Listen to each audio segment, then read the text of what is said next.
Yeshua, un rabino judío del primer siglo.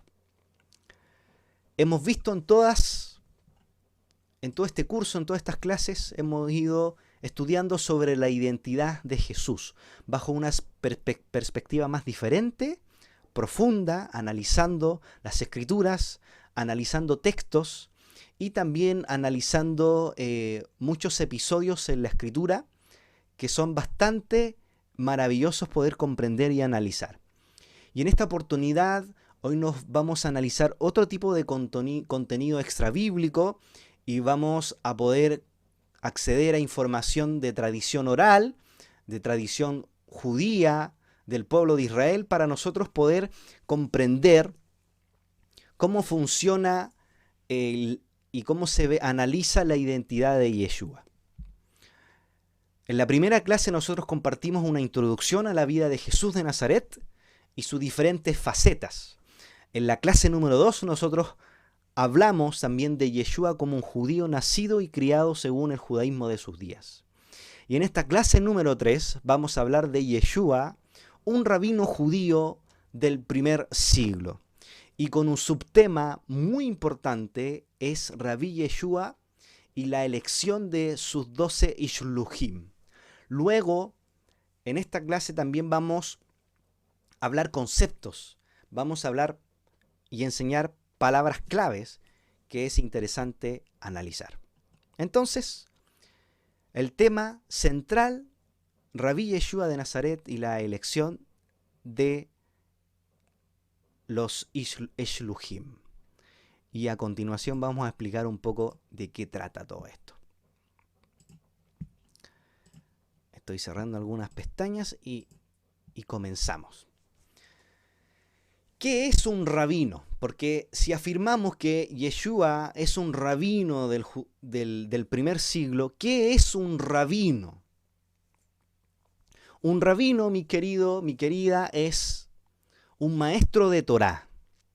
En la época de Yeshua y en el contexto actual, un rabino es un maestro que enseña Torá. Y en el primer siglo, Yeshua era un rabino que acostumbraba a enseñar Torá. Incluso Yeshua había estudiado en una escuela judía y la gente lo reconocía como un rabino. Estos maestros, estos rabinos, acostumbraban incluso en el primer siglo a ser discípulos, que luego nos lleva al siguiente subtema que veremos a continuación. Veremos la importancia de un rabino que tenga que elegir discípulos para poder enviarlos. Incluso el tema de hacer discípulos nace en el pueblo de Israel. No es algo que abarca en la actualidad, es algo que nace en el pueblo de Israel y que luego vemos a través de la escritura que Jesús viene a hacer, formar discípulos, hacer discípulos. Entonces un rabino en esta época, en el contexto del primer siglo, estaba capacitado para enseñar las leyes de la Torá. Tenía nociones profundas de la Torá. Es por eso que vemos a Yeshua muchas veces compartiendo enseñanzas de la Torá, compartiendo de los mandamientos, donde en ocasiones se le hacían preguntas y Yeshua tenía que responder, porque él, siendo maestro, tenía toda esta capacidad y toda esta información para poder explicarlo. En la actualidad, un rabino es como una profesión. Es como una profesión, un oficio donde muchos judíos por largos años estudian para luego alcanzar una orden rabínica, donde pasan por todo un proceso de purificación y ascensión. Es más, muchos de los judíos que quieren ser rabinos tienen que pasar por distintas cortes judías donde analizan si realmente está capacitado o si tiene toda la información necesaria para ser un rabino. Y hay cortes en Israel, creo que una está en Estados Unidos, otra está en Israel, donde allí se evalúa si realmente está calificado para ser rabino. Entonces, en la actualidad, los rabinos pasan por todo un proceso de años de estudio. Es una profesión donde alcanzan esta orden rabínica a través de diferentes procesos de ascensión, donde un judío normal pasa a ser un rabino reconocido, calificado.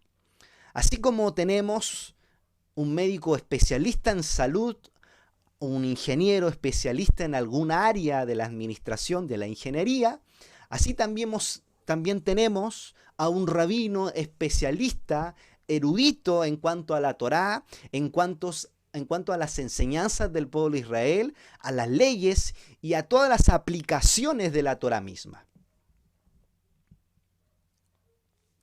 Por ello vemos que Yeshua, trayendo la información actual y ahora remontándonos al primer siglo, Yeshua era un rabino del primer siglo.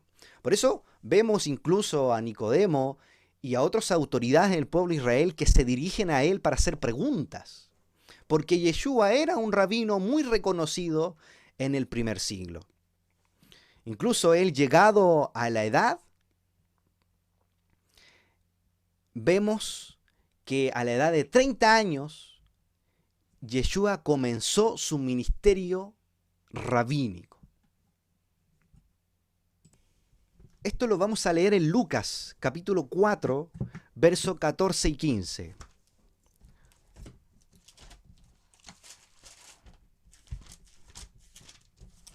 Lucas 4, versos 14 y 15.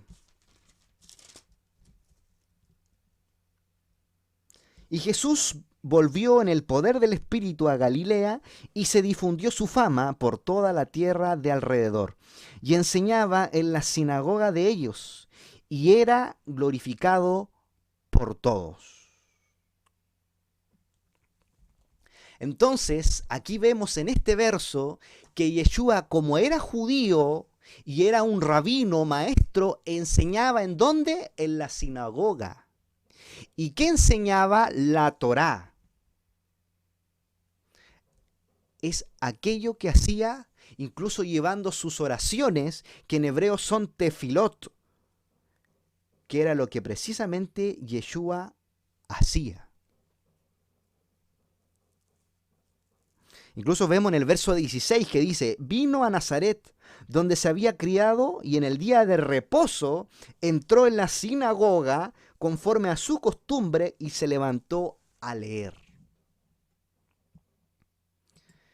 ¿Qué es entonces lo que se enseña en las sinagogas? Se enseña la Torá. Es lo que se enseña precisamente en las sinagogas. Y eran las enseñanzas que Yeshua también compartía y que compartía precisamente en las sinagogas. Por ende, nosotros vemos a través de las escrituras que incluso Yeshua, al participar de estas congregaciones, de estas comunidades, él llevaba sus rezos, sus oraciones y enseñaba envuelto en el poder del Espíritu de Dios. Yeshua en el primer siglo enseñaba a su pueblo del judaísmo de sus días, es decir, el legado de la Torá. Tenía bases mucho más espirituales que los rabinos de su época, puesto que Yeshua además era un gran cabalista, un gran sabio de los secretos del pueblo de Israel. No solo se enseñaba las leyes literales de la Torá y los aspectos legales, sino que además enseñaba la ética, la moral, la espiritualidad y por sobre todo los misterios de la Torá. Es por esto que encontramos a Yeshua en los evangelios como uno de los rabinos que más sobresale, puesto que él enseñaba la parte espiritual de la Torá, que es el alma de la Torá. Y esto impactaba profundamente en los judíos de su época y también en los representantes de su generación.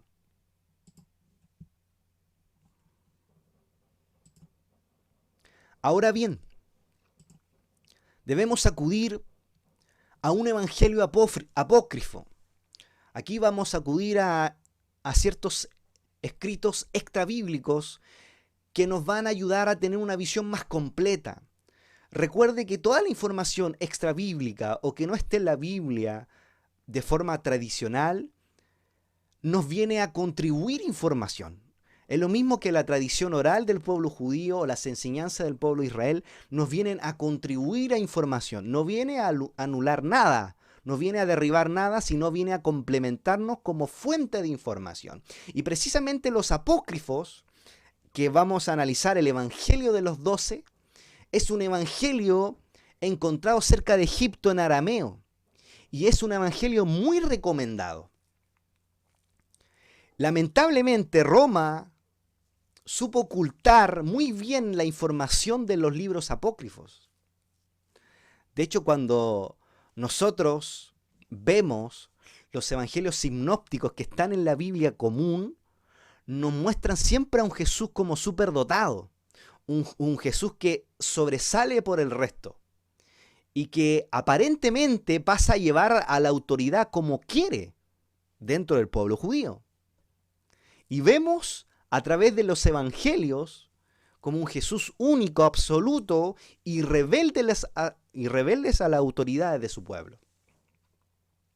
Pero hay otros evangelios que ocultó Roma y que ellos no quisieron introducir dentro del canon bíblico, que nos revelan una visión diferente a Yeshua, una visión mucho más profunda y que incluso son más espirituales que los textos que leemos en la Biblia común. Y precisamente uno de ellos como el Evangelio de los 12. Todos los contenidos que no aparecen dentro del canon bíblico realmente entregan información mucho más profunda. Incluso muestran misterios. En lo personal he podido leer incluso extractos de otro libro oculto, apócrifo, como del Pistis Sophia. He podido leer pequeños extractos de este libro y la verdad que contienen información muy espiritual, porque lo ven desde otra perspectiva, desde otra visión mucho más profunda, mucho más espiritual. Incluso también está el Evangelio de Tomás. Hay otros evangelios extrabíblicos o apócrifos que nos entregan una realidad extremadamente profunda.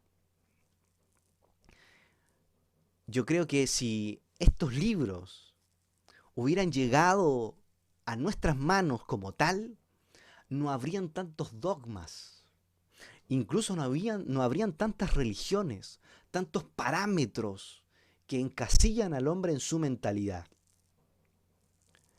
Y estos evangelios apócrifos, que no incluyeron dentro del canon bíblico, la mayoría de ellos tienen aspectos bastante de cábala, de espiritualidad judía. Ahora usted me hace una pregunta, pero ¿cómo es eso de los libros apócrifos o de los libros extrabíblicos? ¿Y cómo fue que existe un canon bíblico que estableció Roma? Y aquí debemos ir a la historia. Hubo un concilio, que era el concilio de Hipona. Fue un concilio que estableció Roma, la Iglesia Católica, donde se reunieron en el año 393. Y fue en este año en que se decidió el canon o la lista oficial de los libros que integran la Biblia, ya sea el Antiguo y Nuevo Testamento. Y además viene a confirmar lo que propuso el Papa Damasco I en el año 1382 y que luego se establece en este concilio en el año 393.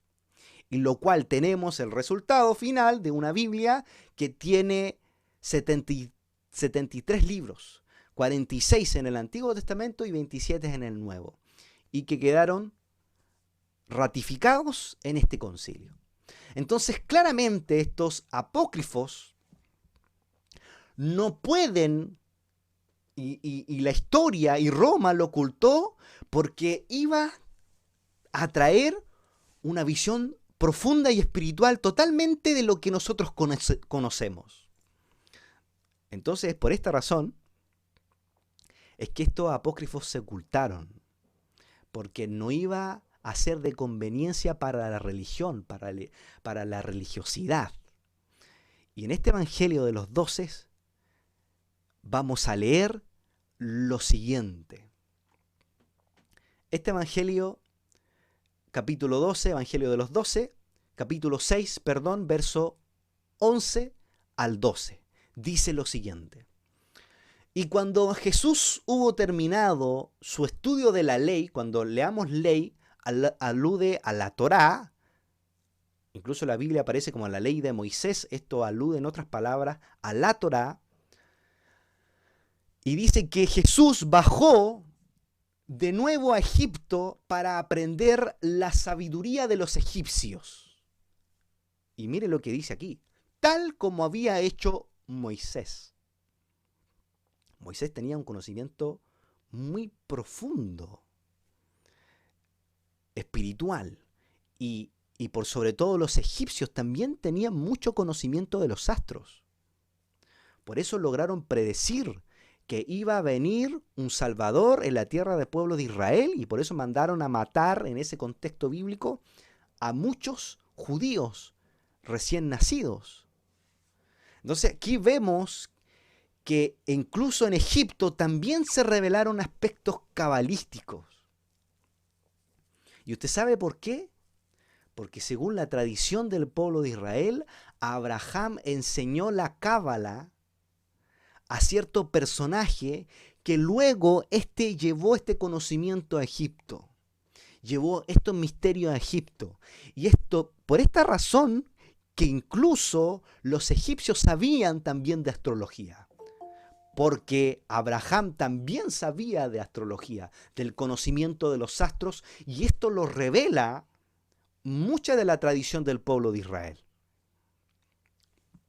Vamos a seguir leyendo. Vamos a leer del principio para no perdernos de este maravilloso texto. Y cuando Jesús hubo terminado su estudio de la ley, bajó de nuevo a Egipto para aprender la sabiduría de los egipcios, tal como había hecho Moisés. Y fue al desierto, meditó, ayunó y oró, y obtuvo el poder del santo nombre, mediante el cual obró muchos milagros. Verso 12, y a lo largo de 7 años habló con Dios cara a cara, aprendiendo el lenguaje de los pájaros y de los animales, las fuerzas curativas de árboles, hierbas y flores, y las fuerzas ocultas de las piedras preciosas. Y aprendió también los movimientos del sol, astrología, de la luna y de las estrellas, y el poder de los signos de escritura, los misterios de la escuadra y del círculo, y la transmutación de las cosas y formas, de los números y signos. De ahí retornó a Nazaret a visitar a sus padres, enseñando allí y en Jerusalén como un rabí reconocido en el templo mismo, y nadie se lo impidió. Y aquí, mis queridos, leemos información muy interesante que dice que cuando fue al desierto, meditó, ayunó y oró, obtuvo el poder del santo nombre. Y cuando hablamos del poder del santo nombre, nos referimos al nombre sagrado de Dios de 4 letras hebreas, el cual es el Yud, He, Bab, He. Estas letras hebreas son las que incluso Dios le reveló a Moisés, a Moshe en la zarza ardiente. Cuando se le apareció, en este contexto, el mismo Creador le dice: yo me aparecí a tus padres, a tu padre Abraham, Isaac y Jacob, bajo un nombre, el cual era Shaddai. Pero a ti me manifiesto con otro nombre, el nombre sagrado, que es el nombre de 4 letras, Yud, He, Bab, He. Y fue con este mismo nombre que Moshe, realizó grandes prodigios y milagros. Y así fue que Jesús también obtuvo este poder del santo nombre. Y más adelante, si el Eterno lo permite, Vamos a estudiar las letras hebreas. Vamos a estudiar también los 72 nombres de Dios. Por otro lado, cuando este texto dice que Jesús aprendió el lenguaje de los animales, es que los animales tienen un lenguaje en particular. Y que incluso maestros cabalistas han llegado a este nivel de poder comunicarse con las aves y animales. Pero mis queridos, esto no es de extrañar, pues incluso tenemos evidencia en la misma Biblia, como Adán hablando con la serpiente. Tenemos incluso a Noé, cómo logró ingresarlos todos al arca. Además tenemos al profeta Balaam que se comunica, incluso se comunica con el asno, con el mismo lenguaje humano. Y es así que no debemos extrañarnos que como Yeshua también aprendió el lenguaje de los animales y de los pájaros. Yeshua también aprendió el poder de las piedras, astrología, estudió cómo funcionaban los astros, cuáles son las fuerzas que rigen en cada mes, de qué forma impactan en este mundo el cosmos, las fuerzas astrales. Todo esto Yeshua estudió. Entonces, aquí, estos escritos y la información del pueblo de Israel y la información extrabíblica no vienen a anular nada, no vienen a borrar nada, vienen a contribuir más información y ampliar nuestra visión de lo que tenemos de Yeshua. Y aquí tenemos una visión totalmente diferente y profunda de lo que nunca hemos podido escuchar y que ahora, gracias al Creador, estamos compartiendo.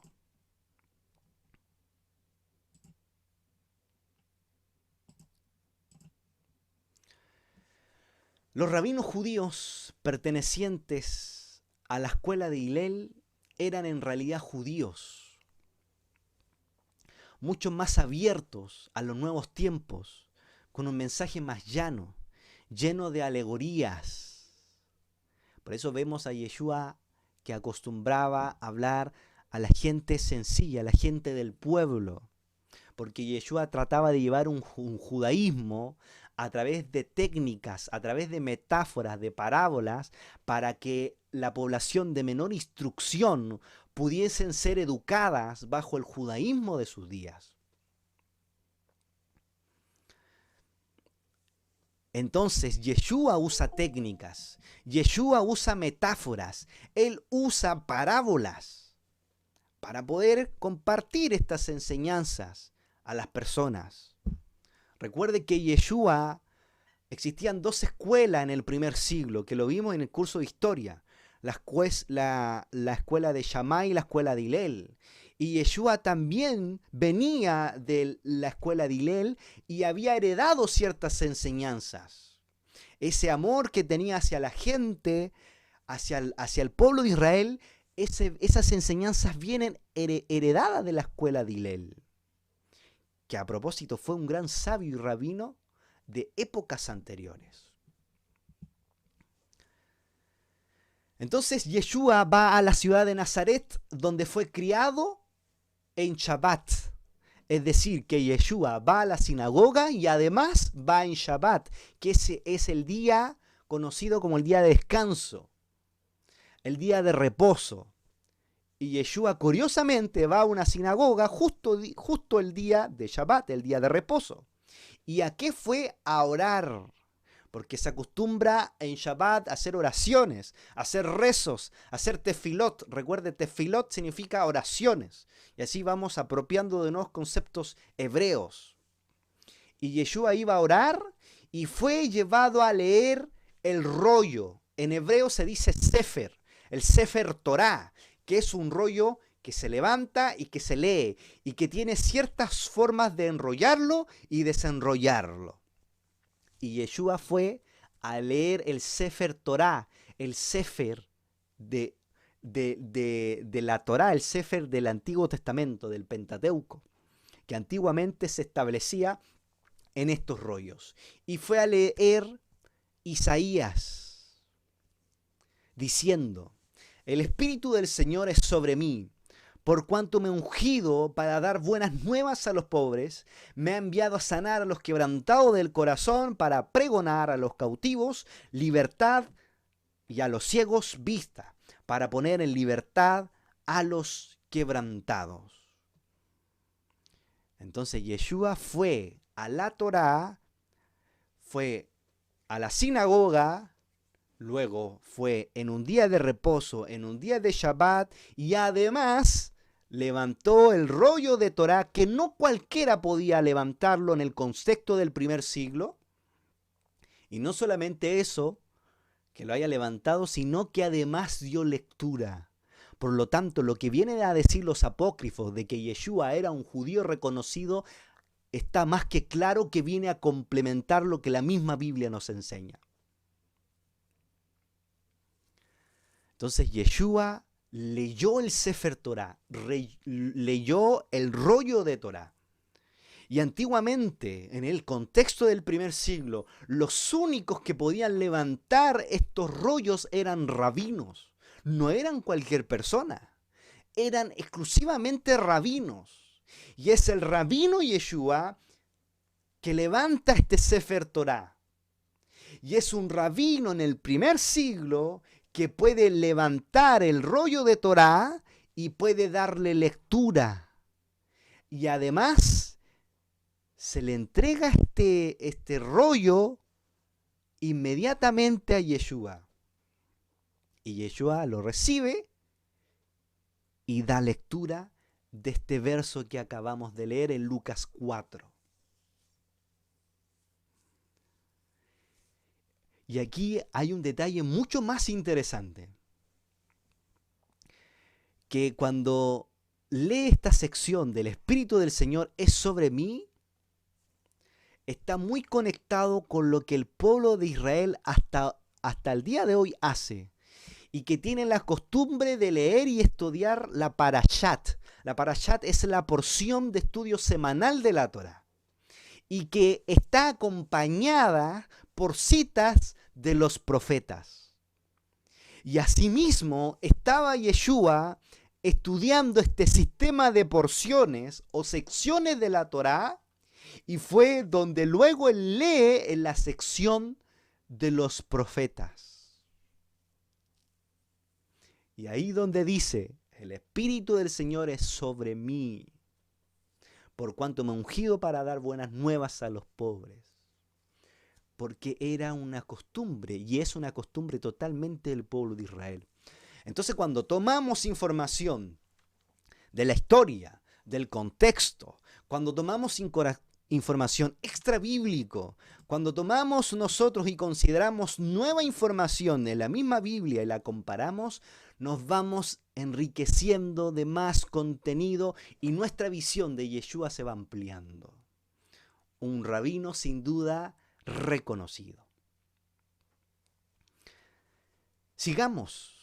Según el verso 20 del mismo capítulo de Lucas, se escribe que enrolló los rollos de la Torá judía, conforme a lo que actualmente se hace en cada sinagoga. Es que existe una forma de abrir y cerrar la Torá.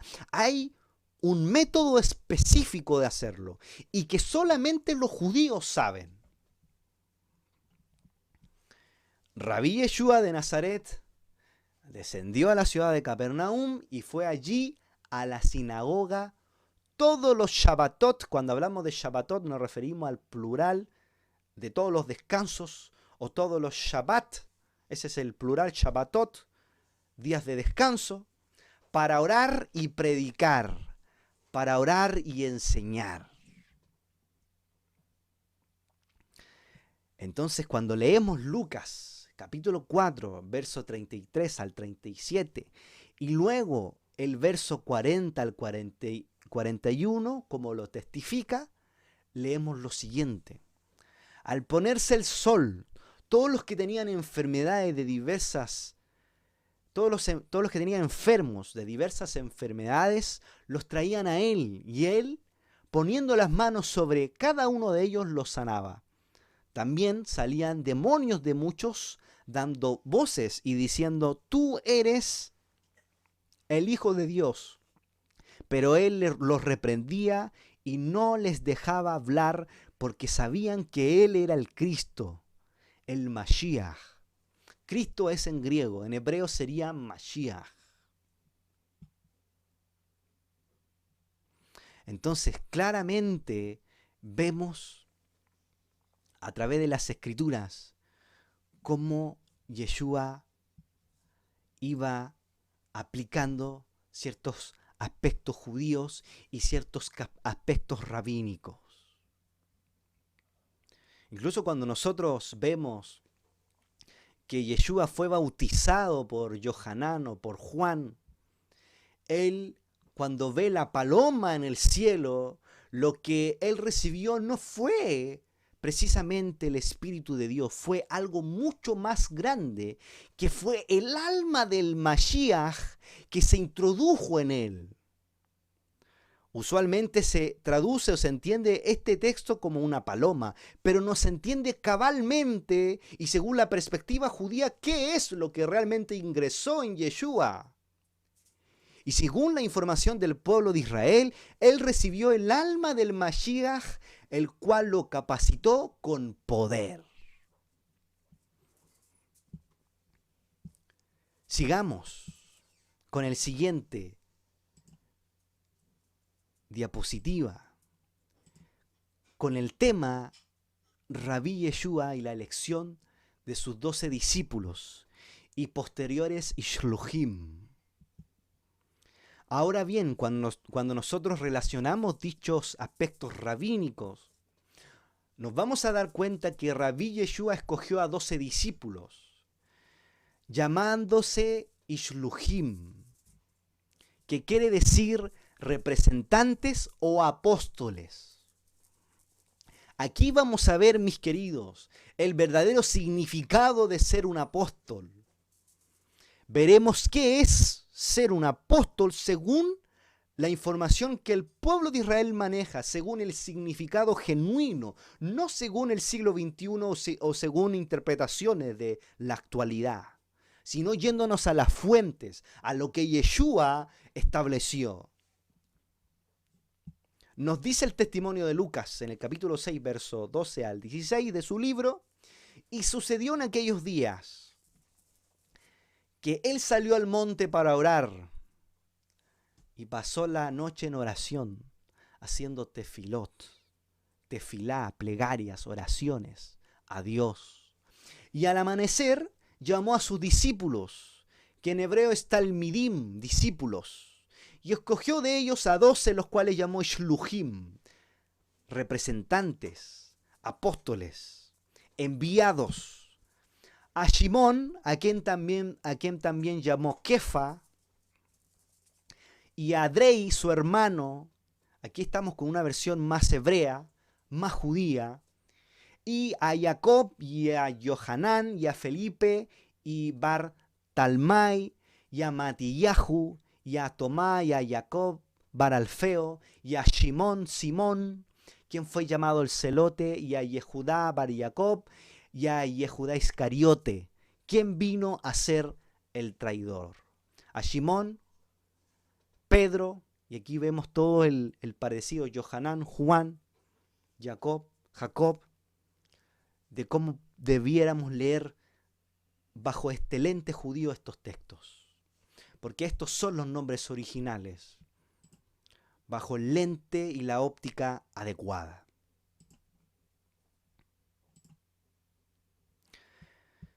Entonces, Lucas escribe que Yeshua eligió a 12 judíos para hacerlos sus talmidim, sus discípulos, y posteriores ishluchim, que viene del griego apóstoles, y ser enviados a las 12 tribus de Israel.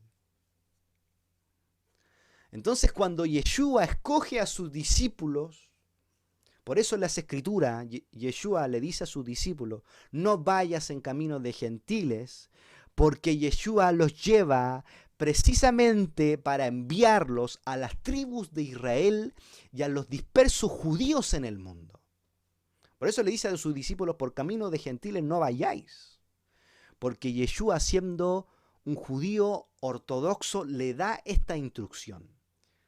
Y va a escoger a estos 12 Ishluhim. Los va a formar una cierta cantidad de años para que luego pasen a ser sus representantes y además puedan compartir todas las enseñanzas que Yeshua les iba a traspasar a sus discípulos y que luego ellos también lo puedan enseñar a sus comunidades judías. El término Ishluhim se traduce apropiadamente como enviados, emisarios, representantes, y principalmente de un rabino o una autoridad judía, de una corte rabínica, que en hebreo es Bet Din, a estudiantes judíos. Hasta los días actuales, el pueblo judío permanece con esta costumbre u orden de establecer Ishluhim, estos enviados para representar a una autoridad judía que es un rabino. Representa a un rabino y sus enseñanzas de Torá. Y que estos Ishluhim van a llevar son exactamente las mismas enseñanzas que su rabino les compartió. Ahora bien, ¿quién es un apóstol? ¿Quién es un Ishluhim? Dijimos entonces que es un representante. Es un estudiante de un rabino que va a ser capacitado, formado por un rabino para luego representar sus enseñanzas, compartir sus enseñanzas. La palabra Ishluhim es enviados, representantes. Shliach quiere decir enviado en singular. Por esta razón, un verdadero rabino, un verdadero apóstol, corrijo esto, tiene enseñanzas directas de un rabino.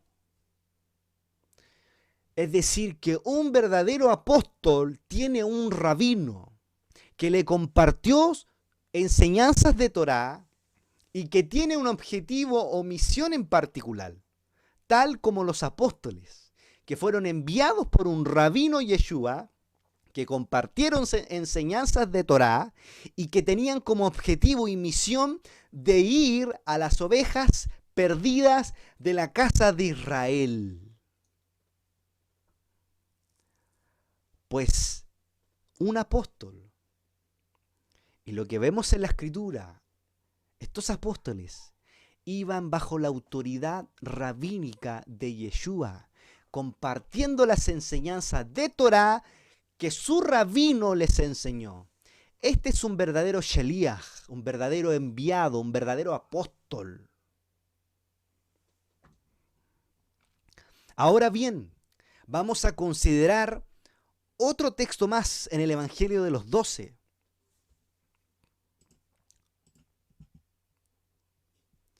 Y esto nos trae mayor evidencia, más información. Y Jesús fue a una montaña para orar. Y tras haber llamado así a sus 12 discípulos, Talmidim, les dio el poder de expulsar a espíritus impuros. Lo mismo se asemeja a las Escrituras, que cuando dice que Yeshua les dio autoridad y le dice, en mi nombre echará fuera demonios. Entonces, ¿qué viene a hacer el Evangelio de los 12? Ampliarnos la visión de lo que usualmente estudiamos.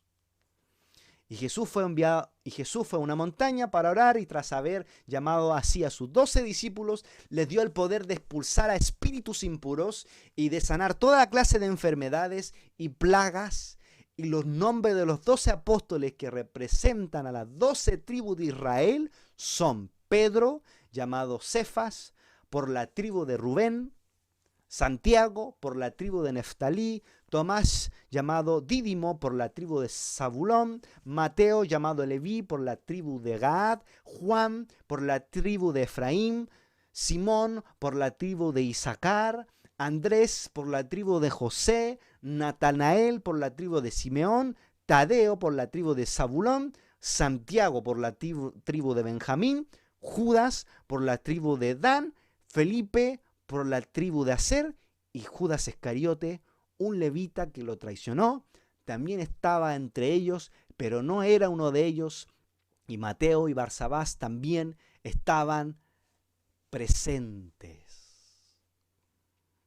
Y aquí claramente nos damos cuenta que cada apóstol, que cada discípulo de Yeshua fue enviado a las 12 tribus de Israel, porque Yeshua les concedió de su autoridad como rabino.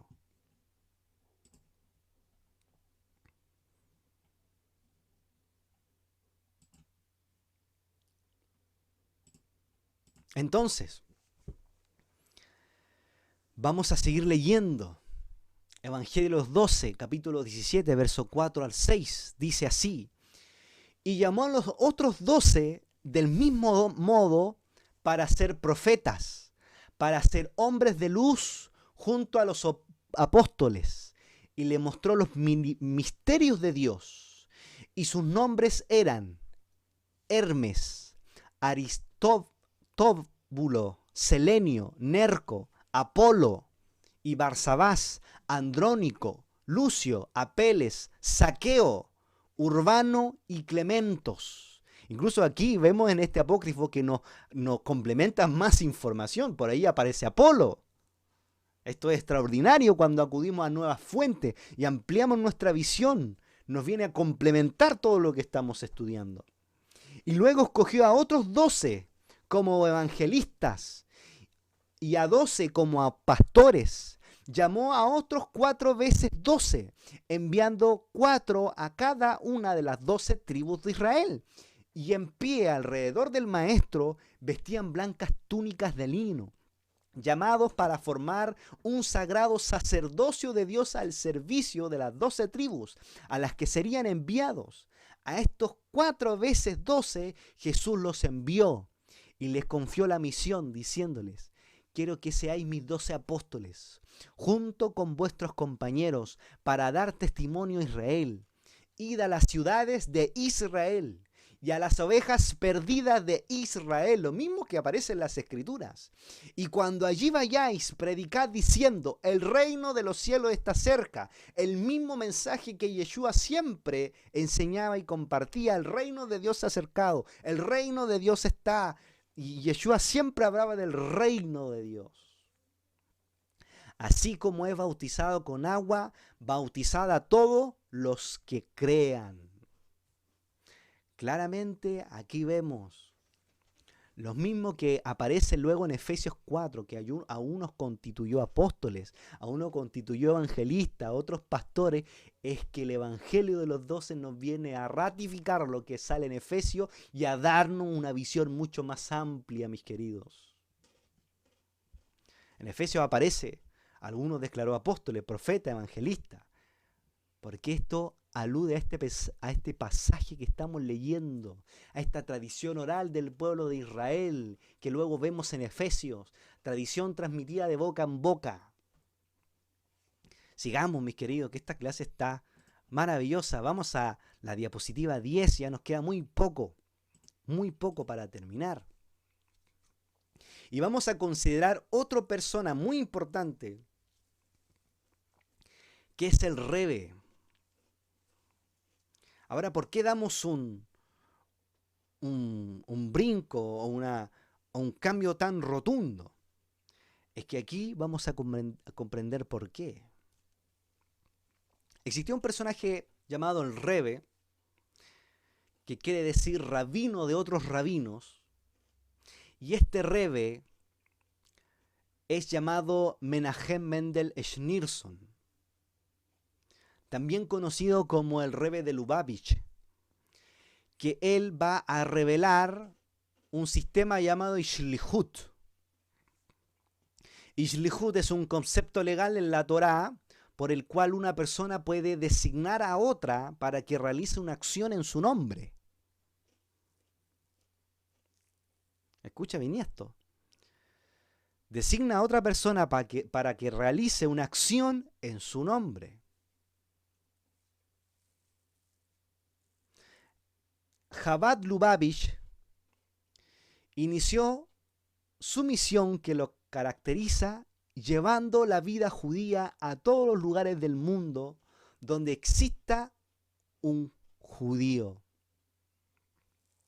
Es decir, que este Rebbe estableció este concepto legal de Torá para designar y enviar a una persona a que vaya en su nombre y que realice cierta acción bajo su nombre.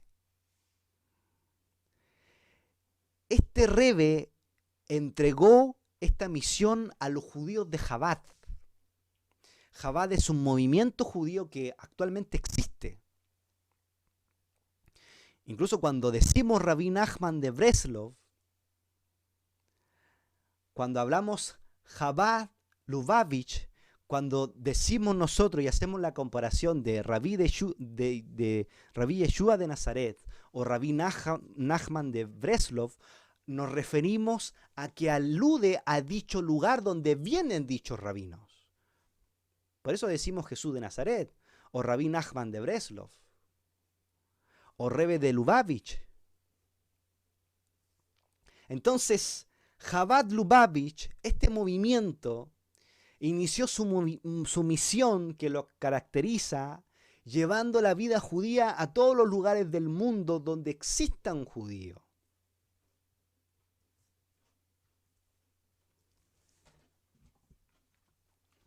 ¿Y cuál era la misión? De despertar la chispa divina de cada judío. Otra misión era mostrarle que son parte de una tradición judía y herederos de costumbres del pueblo de Israel y una cultura y 613 preceptos que deben cumplir.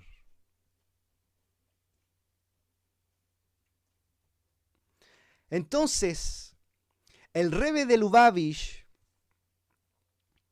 levantó este sistema de Ishlihut donde preparó a los judíos para llevar la Torá a todos los judíos del mundo, con el propósito entonces de despertar la chispa divina de cada judío, aquellos que estaban alejados de la Torá, y mostrarles que eran parte de una tradición y herederos de costumbre, cultura y 613 preceptos de la Torá del pueblo de Israel.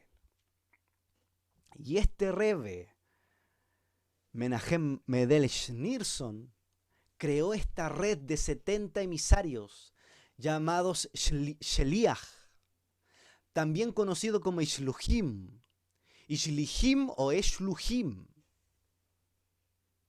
Ahora, la pregunta es, ¿de dónde el Rebbe que acabamos de mencionar tenía este sistema que viene a establecer?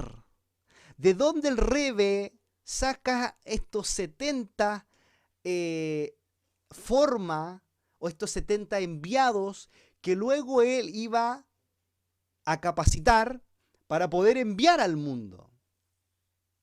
Ahora le hago otra pregunta. ¿A cuántos envió Yeshua?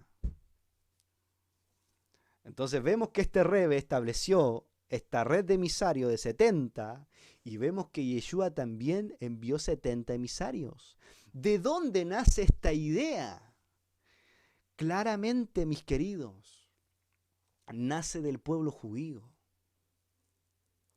Y es este Rebbe que genera esta red de Ishluhim para que lleven la Torá, la herencia, la cultura y despierten la conciencia de todos los judíos. De hecho, este Rebbe recomendó que no vayan por caminos de gentiles y usa exactamente las mismas palabras de Yeshua. Y esto es mucho más curioso, porque incluso en el Antiguo Testamento también vemos que Moshe o Moisés establece a 70 jueces. Entonces esto nace, mis queridos, en el pueblo de Israel.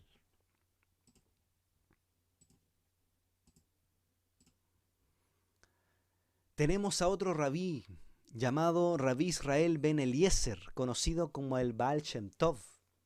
Este es un rabino muy importante en el pueblo judío.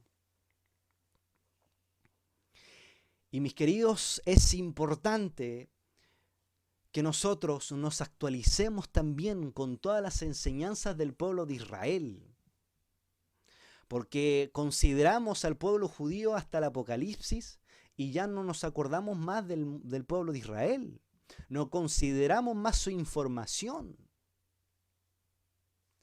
Y realmente es importante que nosotros aprendamos del pueblo de Israel.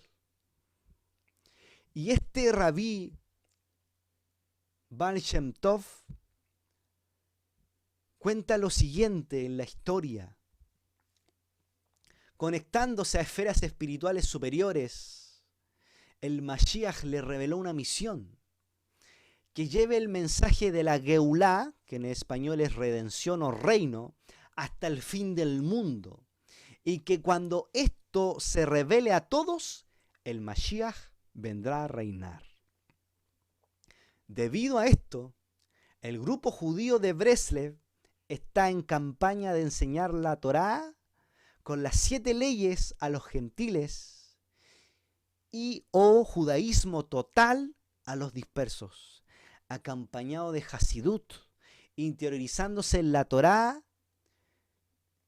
con cada alma hasta lo último de la tierra.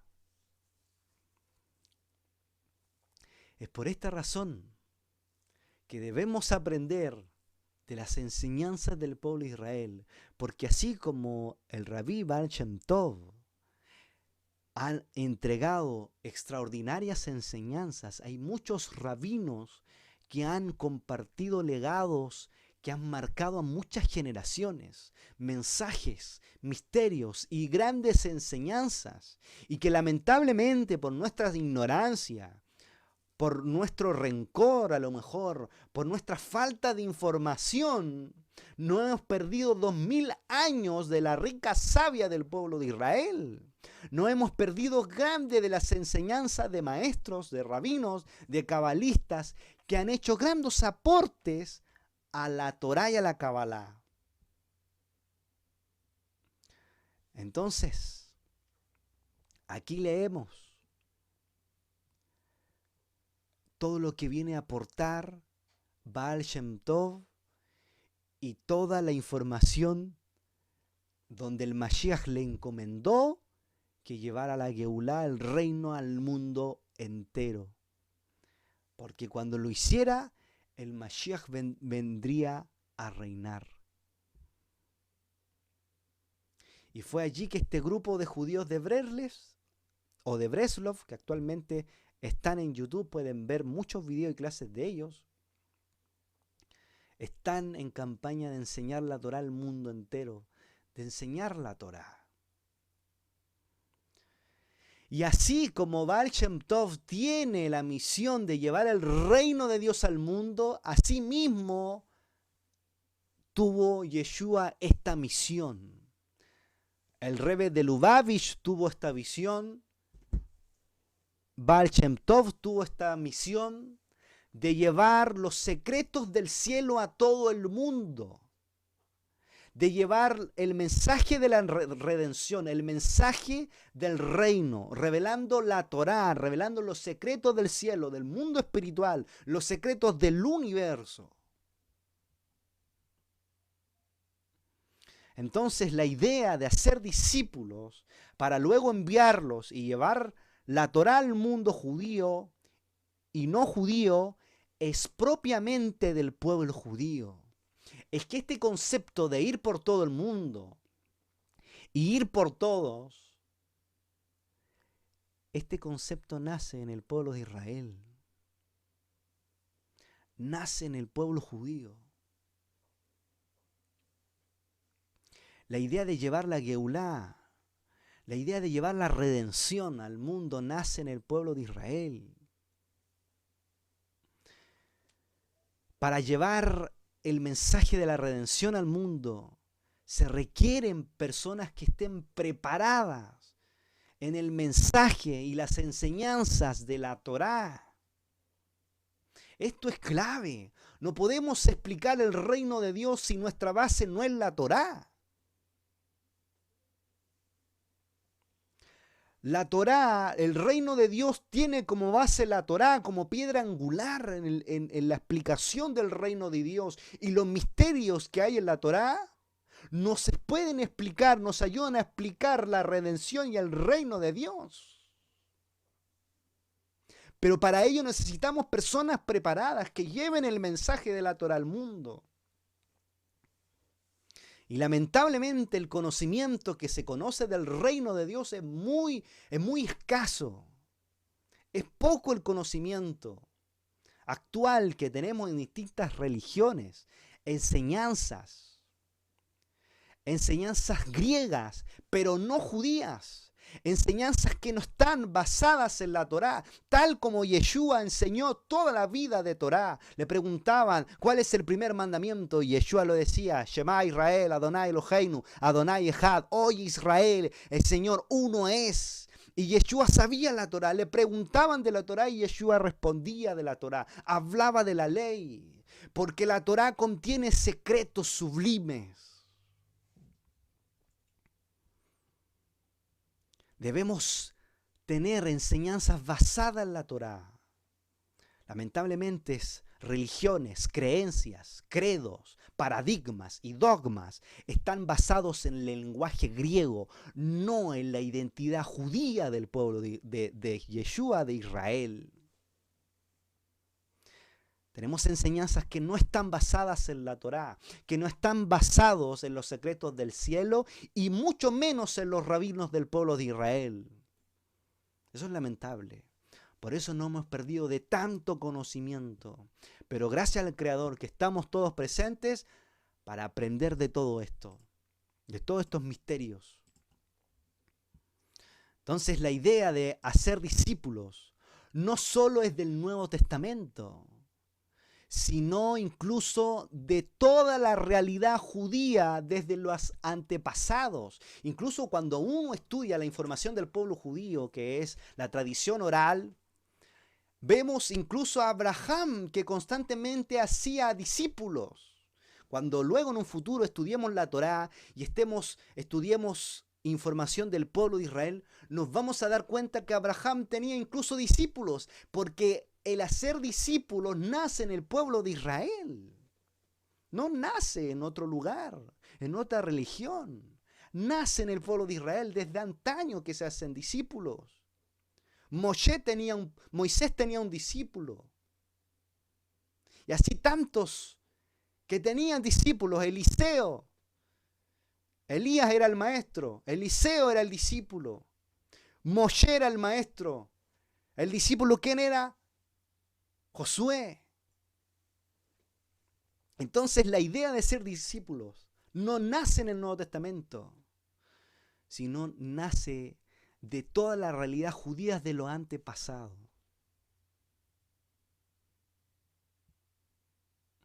Y vamos a leer este texto, que es dos siglos aproximadamente antes de Yeshua, el cual dice: Moshe recibió, esto está en Pirkei Avot, capítulo 1, Mishnah 1. Moshe recibió la Torá de Sinaí y la transmitió a Yehoshua, a Josué, y Yehoshua a los ancianos, y los ancianos a los profetas, y los profetas lo transmitieron a los hombres de la gran asamblea.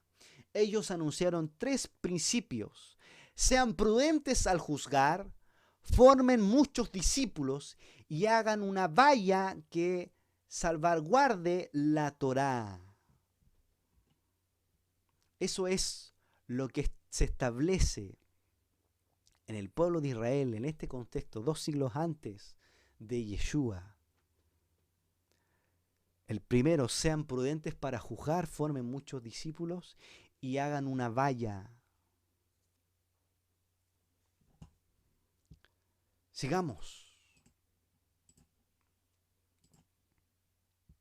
Entonces, Rabí Yeshua envía a los 12 Ishluhim, a los 12 apóstoles enviados. Leamos Mateo capítulo 10, verso 1 al 42. Vemos aquí al Rebbe Yeshua de Nazaret, no solo enviando a sus discípulos principales a todo hogar judío, sino además dándoles instrucciones, que por el tiempo usted lo va a poder leer en Mateo capítulo 10, verso 1 al 42. Va a poder leer todo este texto. Entonces aquí vemos, en este contexto, que Yeshua le da instrucciones rabínicas a sus 12 discípulos que vayan a todo hogar judío. Le da esta instrucción rabínica y como profeta anunciándole incluso lo que le iba a ocurrir en su representación. Y envía a 70. Ahora, ¿por qué 70? Y dijimos recientemente 70 porque incluso Moshe también levantó a 70 jueces. El Rebbe de Lubavitch también levanta a 70. Yeshua envía a 70. Moshe envía a 70. Todo está conectado. También está conectado con las 70 naciones. Absolutamente está todo conectado.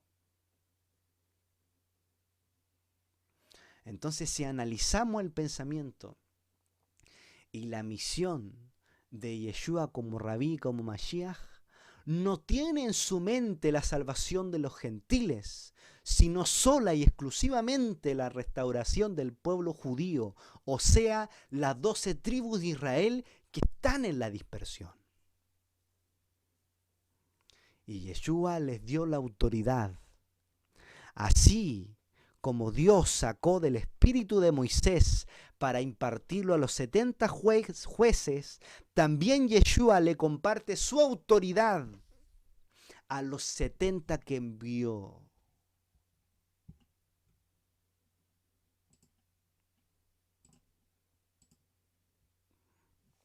Entonces es aquí que Rabí Yeshua envía a sus discípulos, les da autoridad. Y es así tal como Yeshua envía a 70 discípulos en Lucas capítulo 10, así también Yeshua recibe a los 70 que fueron e hicieron lo que les pidió en Lucas capítulo 10. Mis queridos, esta es la clase de hoy, de mucha reflexión, de mucha conexión, todo lo que hemos ido aprendiendo. Y que el Creador del universo les guarde y les bendiga. Y nos vemos en la segunda parte del curso de la identidad judía de Yeshua. Y que los dejo cordialmente a todos invitados. Les mando un gran abrazo y muchas bendiciones.